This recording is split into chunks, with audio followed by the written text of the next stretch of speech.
ആശ്വാസം നേടാം. ഹൃത്തിനുള്ളിൽ ജീവൻ നൽകും വചനം, തിരുവചനം. സഹോദരങ്ങളെ, ഇന്ന് ഈ രാജ്യത്തിൻ്റെ വിവിധ സ്ഥലങ്ങളിൽ അനേകം വ്യക്തികൾ ഒരുമിച്ച് കൂടി ലോക സുവിശേഷീകരണത്തിന് വേണ്ടി മധ്യസ്ഥം വഹിച്ച് പ്രാർത്ഥിക്കുകയാണ്.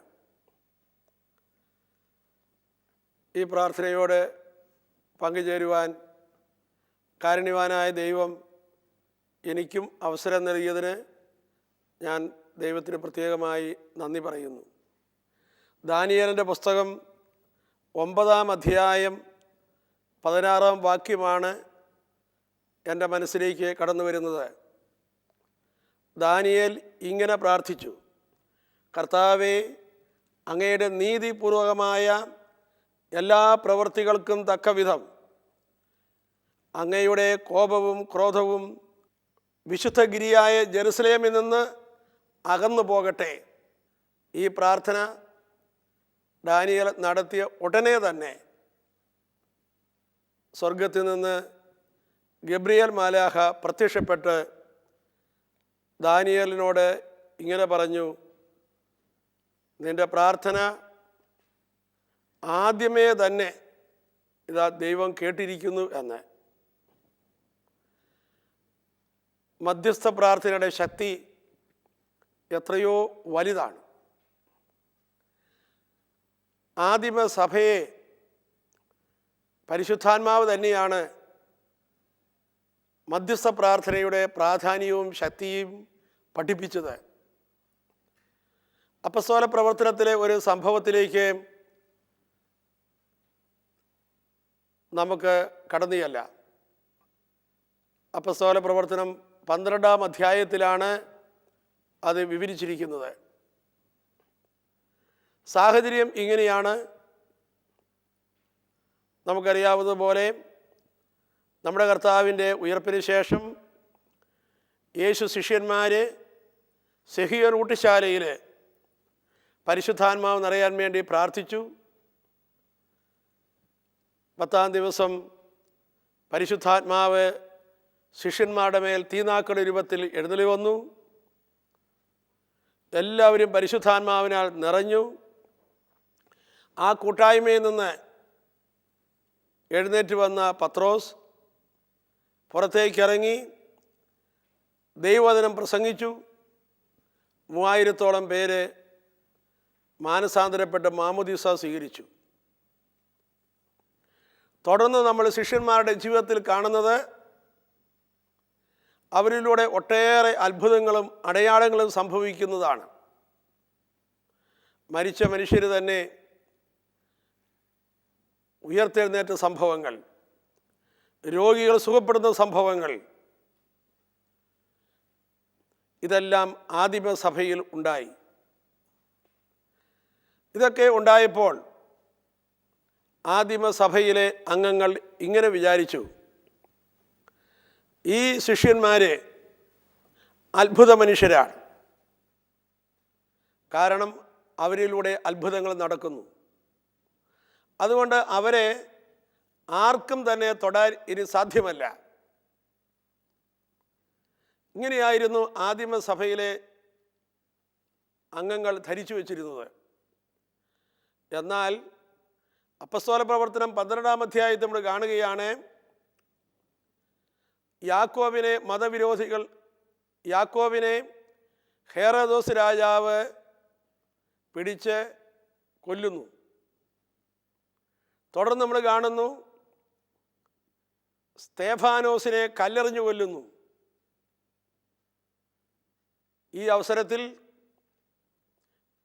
ആദിമസഭയിലെ വിശ്വാസികൾ വിചാരിച്ചു, ഈ ശിഷ്യന്മാരെ ഒന്നും ചെയ്യാൻ പറ്റുകയില്ല. ഒരുപക്ഷെ യാക്കോബിൻ്റെ തല വെട്ടിയാലും യാക്കോബ് എഴുന്നേറ്റ് വരും എന്നല്ല. പക്ഷേ അങ്ങനെയൊന്നും സംഭവിച്ചില്ല. ഇത് അധികം താമസിയാതെ തന്നെ ശിഷ്യപ്രധാനിയായ പത്രോസിനെ അറസ്റ്റ് ചെയ്ത് ജയിലിലാക്കി. ഇത്രയും കൂടെ സംഭവിച്ചു കഴിഞ്ഞപ്പോൾ ആദിമസഭയിലെ വിശ്വാസികൾ അമ്പരന്നു. തുടർന്ന് അവരെ യോഹന്നാൻ്റെ അമ്മയായ മറിയത്തിൻ്റെ വീട്ടിൽ സമ്മേളിച്ച് അവർ രാത്രി മുഴുവനും പ്രാർത്ഥിക്കാൻ തുടങ്ങി.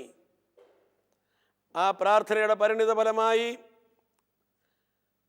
പത്രോസ് ഇതാ ഹേറോദോസ് അടച്ച തുറുങ്കലിൽ നിന്ന് മാലാഖ വഴി മോചിക്കപ്പെട്ട് പുറത്തു വരുന്ന സംഭവമാണ്. വളരെ വ്യക്തമായി നമ്മളിവിടെ കാണുന്നു.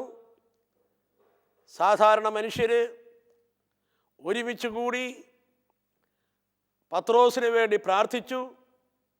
പത്രോസ് അത്ഭുതകരമായി ജയിലിൽ നിന്ന് പുറത്തു വരുന്നു. പിന്നീട് അങ്ങോട്ട് നമ്മൾ ആദിമസഭയുടെ ചരിത്രത്തിൽ കാണുന്നത് സുവിശേഷ വേലയുടെ പിന്നിൽ ദൈവജനത്തിൻ്റെ തുടർച്ചയായ മധ്യസ്ഥ പ്രാർത്ഥനയാണ്. സഹോദരങ്ങളെയും, മധ്യസ്ഥ പ്രാർത്ഥനയിലൂടെയാണ് സുവിശേഷ വേല വിജയിക്കുക. നമ്മുടെ ആയുധം വെറും ഭൗതികമായ ഒന്നല്ല. 2 കൊരിന്ത്യർ 10:14 നമ്മൾ വായിക്കുന്നു. എന്തുകൊണ്ടെന്നാൽ ഞങ്ങളുടെ സമരായുധങ്ങൾ ജഡികമല്ല, ദുർഗമങ്ങളായ കോട്ടകൾ തകർക്കുവാൻ ദൈവത്തിൽ അവ ശക്തങ്ങളാണ്. ജഡികമായ ആയുധം കൊണ്ടോ ജഡികമായ ശക്തി കൊണ്ടോ വിജയിക്കുന്ന ഒന്നല്ല സുവിശേഷ വേല എന്ന് നമുക്കറിയാം. സുവിശേഷ വേലയെക്കുറിച്ച് ചിന്തിക്കുമ്പോൾ എൻ്റെ മനസ്സിലേക്ക് കടന്നു വരുന്നത് ഈശോ തന്നെ പറഞ്ഞ ഒരു ഉപമയാണ്. ലൂക്കായുടെ സുവിശേഷം 11-ാം അധ്യായത്തിൽ ഈ ഉപമയെക്കുറിച്ച് വിവരിക്കുന്നുണ്ട്. ഒരാളുടെ വീട്ടിൽ ഒരു സ്നേഹിതൻ വരുന്നു. ആ സ്നേഹിതൻ വളരെ അവശനായിട്ടാണ് ആ വീട്ടിലെത്തുന്നത്. സമയം അർദ്ധരാത്രിയും. ആ സ്നേഹിതനാകട്ടെ അയാൾ വിശന്ന് പൊരിഞ്ഞാണ് ഇരിക്കുന്നത്. അതുകൊണ്ട് അയാൾക്ക് ഭക്ഷണം കൊടുക്കുവാൻ ആ വീട്ടുടമസ്ഥൻ ആഗ്രഹിക്കുകയാണ്. അങ്ങനെ ആ വ്യക്തിക്ക് വേണ്ടി ഭക്ഷണം കൊടുക്കുവാൻ അയാൾ അർദ്ധരാത്രി സമയത്ത് തൻ്റെ വീട്ടിൽ നിന്ന് പുറത്തേക്ക് ഇറങ്ങുന്നു. അയാൾ എങ്ങോട്ടാണ് പോയത്? അയാളുടെ തന്നെ ഒരു സ്നേഹിതൻ്റെ വീട്ടിലേക്ക്. ആ വീട്ടിൽ ചെന്ന് കതകിന്മേൽ മുട്ടുന്നു. അപ്പോൾ അകത്ത് നിന്നുകൊണ്ട് ആ സ്നേഹിതൻ പറയുകയാണ്, ഞാനിപ്പോൾ കിടക്കയിലാണ്, എൻ്റെ കുഞ്ഞുങ്ങൾ എൻ്റെ കൂടെയുണ്ട്, ഞാനിപ്പോൾ എഴുന്നേറ്റാൽ അവരുടെ ഉറക്കത്തെ ബാധിക്കും എന്ന്. വാസ്തവത്തിൽ ഈ ഉപമ മധ്യസ്ഥ പ്രാർത്ഥനയെക്കുറിച്ച് നമ്മെ പഠിപ്പിക്കുന്ന ഒരു ഉപമയാണ്. ഈ വ്യക്തി അർദ്ധരാത്രി സമയത്ത് ഇറങ്ങി പുറപ്പെട്ടത് അദ്ദേഹത്തിന് വീട്ടിൽ വന്ന സ്നേഹിതന് ആഹാരം കൊടുക്കാൻ വേണ്ടിയിട്ടാണ്. നമ്മുടെ ചുറ്റും ആത്മീയമായി വിശന്ന് തകർന്നിരിക്കുന്ന ഒട്ടേറെ വ്യക്തികളുണ്ട്. ആത്മീയമായി മാത്രമല്ല, മറ്റെല്ലാ വിധത്തിലും പ്രയാസവും ദുരിതവും കഷ്ടപ്പാടും ക്ലേശവും അനുഭവിക്കുന്ന വ്യക്തികളുണ്ട്. അവരുടെ ദുരിതവും ക്ലേശവും മാറ്റുവാൻ നമ്മുടെ കയ്യിൽ ചിലപ്പോൾ കാര്യമായിട്ടൊന്നും കാണുകയില്ല. എന്നാൽ നമുക്ക് ഏത് സമയത്തും ഓടിച്ചെല്ലാവുന്ന ഒരു സ്നേഹിതനുണ്ട്, നമ്മുടെ കർത്താവായ യേശു ക്രിസ്തു. അർദ്ധരാത്രി സമയത്ത് ഇതാ ആ മനുഷ്യൻ ആ സ്നേഹിതൻ്റെ വീട്ടിലേക്ക് ചെല്ലുകയാണ്. എത്രയോ കഷ്ടപ്പെട്ടാണ് ആ വ്യക്തി അർദ്ധരാത്രി സമയത്ത് ആ സ്നേഹിതൻ്റെ വീട്ടിൽ ചെല്ലുന്നത്. ആ സ്നേഹിതൻ്റെ വീട്ടിൽ ചെന്ന് അദ്ദേഹം വാതിൽക്കൽ മുട്ടുകയാണ്. വാതിൽക്കൽ മുട്ടുമ്പോൾ അകത്തുനിന്ന് അദ്ദേഹം പറയുന്നത്, നിനക്ക് തരുവാനായി ഇവിടെ അപ്പം ഇല്ല എന്നല്ല അദ്ദേഹം പറഞ്ഞത്, എനിക്ക് അസൗകര്യമുണ്ട് എന്നാണ്, ചില തടസ്സങ്ങൾ ഉണ്ട് എന്നാണ് പറയുന്നത്. ഈശോ ഒരിക്കലും മധ്യസ്ഥം വഹിച്ച് പ്രാർത്ഥിക്കുന്ന വ്യക്തിയുടെ മുമ്പിൽ നോ എന്ന് പറയുകയില്ല. എന്നാൽ ഒരുപക്ഷേ ചില തടസ്സങ്ങൾ നമുക്ക് ഉണ്ടായി എന്ന് വന്നേക്കാം. എന്നാലും ഇതാ ആ സ്നേഹിതൻ വീണ്ടും വീണ്ടും കതകിൽ മുട്ടിയപ്പോൾ ആ വീട്ടുടമസ്ഥൻ എഴുന്നേറ്റ് കതക് തുറന്ന് അപ്പം നൽകുന്ന സംഭവമാണ് ഈശോ വിവരിക്കുന്നത്. എന്നിട്ട് ഈശോ പറയുകയാണ്, ഇതാ നമ്മുടെ സ്നേഹിതന് വേണ്ടിയുള്ള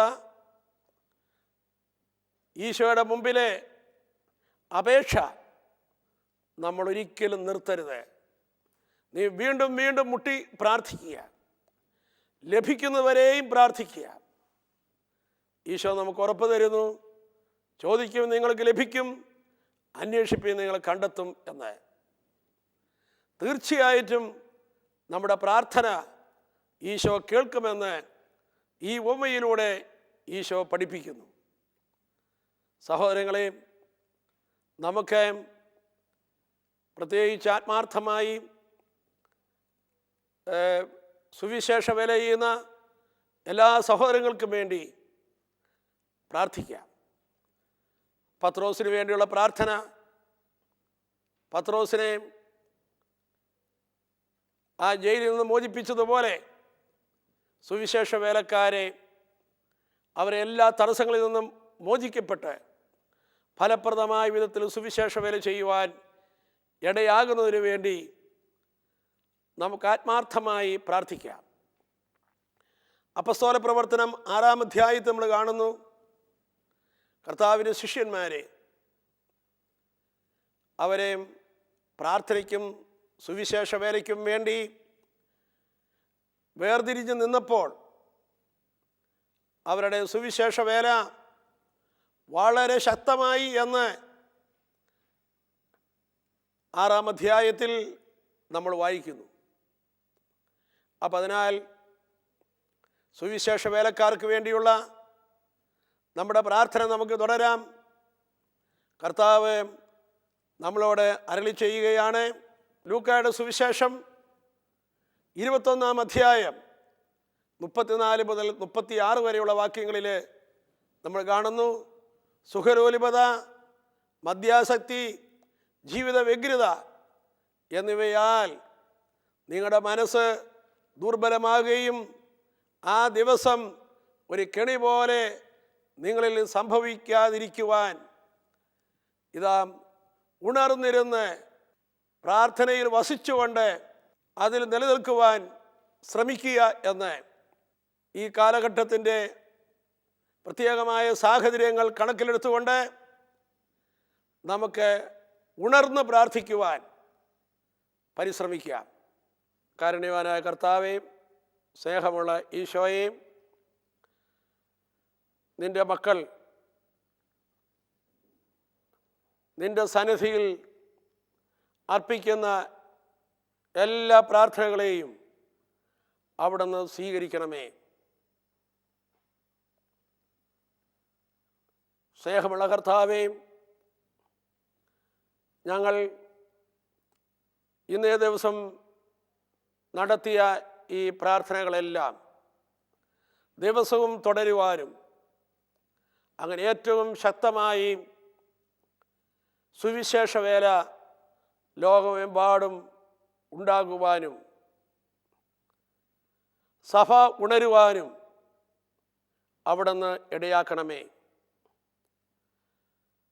സഭ മഹാജുബിലിക്ക് വേണ്ടി ഒരുങ്ങുന്ന ഒരു കാലയളവായി ഈ കാലയളവിനെ പരിഗണിച്ചുകൊണ്ട് ഞങ്ങൾ നടത്തുന്ന ഈ പ്രാർത്ഥനാ സംരംഭങ്ങളെ കർത്താവെ അവിടുന്ന് വിജയിപ്പിക്കണമേ. കർത്താവായ ക്രിസ്തു വഴി ഞങ്ങൾ സമർപ്പിക്കുന്ന പ്രാർത്ഥന കേട്ടൊല്ലണമേ.